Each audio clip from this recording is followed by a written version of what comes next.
o que vou fazer da minha vida agora.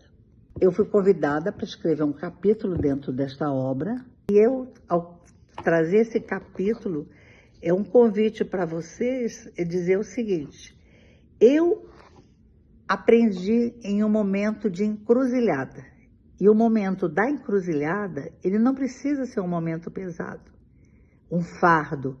Ele pode ser visto também como algo que te leva de fora para dentro, para você refletir, para você se olhar, para você escolher e poder fazer esse movimento para fora. Ele pode ser, a encruzilhada pode ser algo que ilumine, que abra e que te dê uma direção na vida. Esse título visa, responder a essa pergunta: o que vou fazer da minha vida agora? Significa que você está falando sobre um momento de muita importância na sua vida, momentos que paralisam as pessoas. Ao longo da minha carreira, sempre trabalhei em 3 pilares do conhecimento: na educação, na organização e na clínica.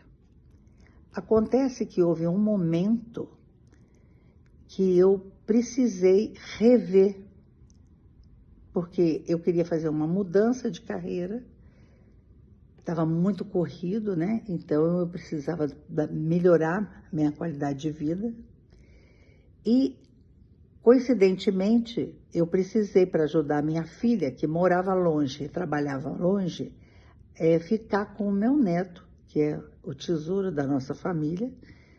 Então, eu vou trazer esse recorte, que foi em meados de 2020 que isso aconteceu, e logo em março veio a questão do zum, da pandemia, E foi tão rápido que ali no meio de março, para o final de março, a vida entrou em lockdown, Tudo fechou, todo mundo não sabia o que estava acontecendo bem, mas já tinha que ter fechado tudo, as pessoas tinham que ficar nas suas casas, não podiam ter uma convivência.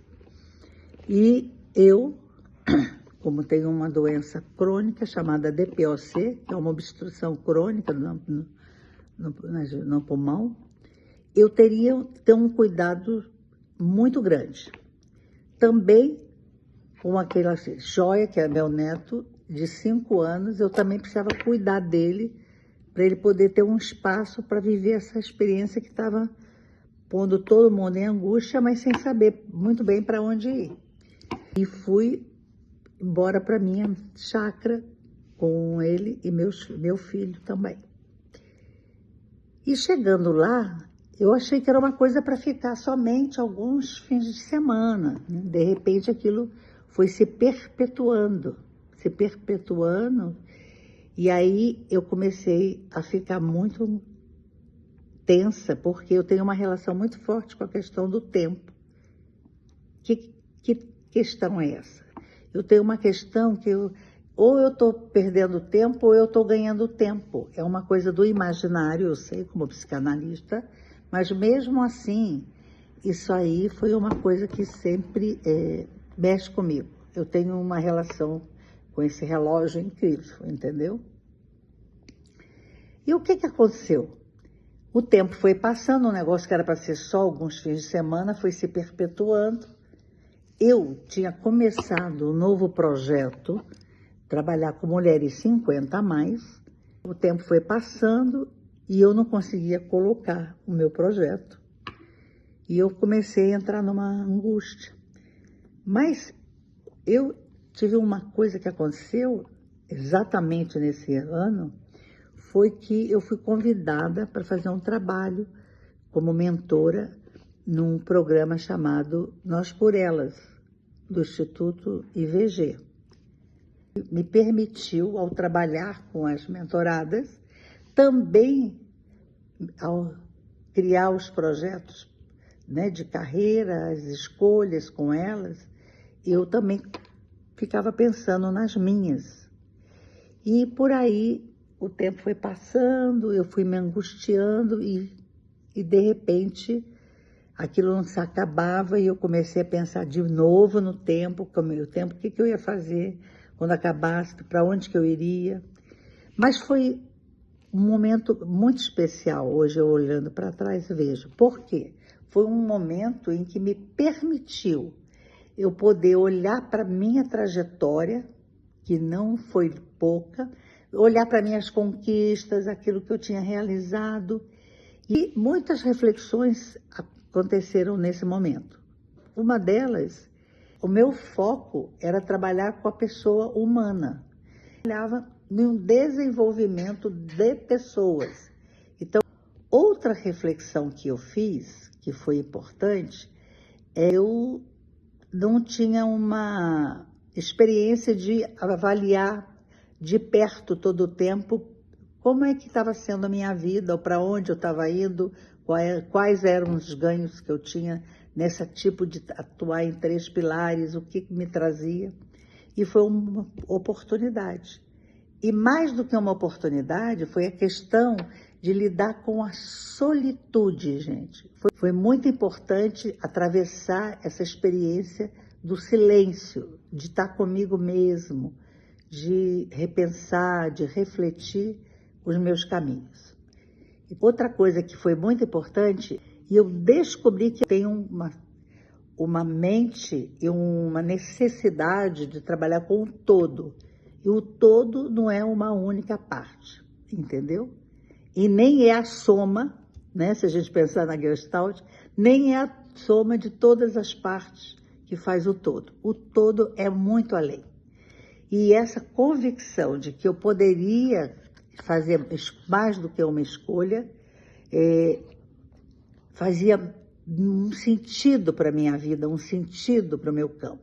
Diversos assuntos, diversas formações, isso me enriquece, alimenta a minha alma, meu espírito, o meu coração.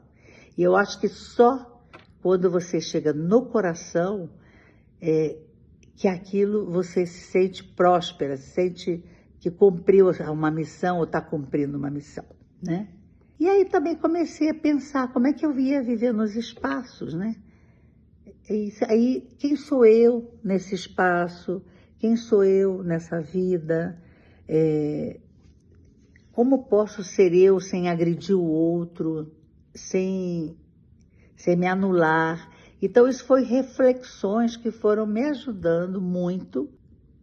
Fiquei com uma outra postura, uma outra calma para lidar com as situações difíceis. Eu comecei a ter mais paz comigo mesmo, parei de me culpar em diversas situações. E aprendi nesse momento que a vida exige sabedoria. E sabedoria não é só formação de letras, de livros, de regras ditadas pela sociedade, né, pelo capital. Então, que sabedoria é você olhar para aquilo, entender aquilo, qual a sua responsabilidade nisso que está acontecendo, como que eu vou agir daqui para frente. Então, isso foi muito, muito importante. Me dei o direito de escolher o caminho que me apraz. Porque durante muito tempo, o fato de eu fazer muitas coisas me deixava muita culpa, porque eu tenho um certo perfeccionismo, a gente, mulher, sabe como é, né? Tem que ser maravilhosa, tem que ser toda inteira para todos. E aí eu comecei a perceber que não é isso, né? Então, a vida me apraz, mas eu não abro mão daquilo que me alimenta, meu espírito, minha alma, porque tem a família. Eu sempre tive a família, eu sempre me dediquei. Hoje eu estou ficando mais essencialista, né? No sentido geral. E minha posição existencial, acho que está em movimento. Eu estou em busca de achar coisas que me tragam prazer, que me acrescente. E lá no fundinho eu quero viver muito mais, porque eu tenho muitas coisas ainda para ler, muitos filmes para ver, né? Enfim, né? É um contexto que foi super importante, só agregou. Então, gente, um bom dia para vocês e até um próximo vídeo. Obrigada.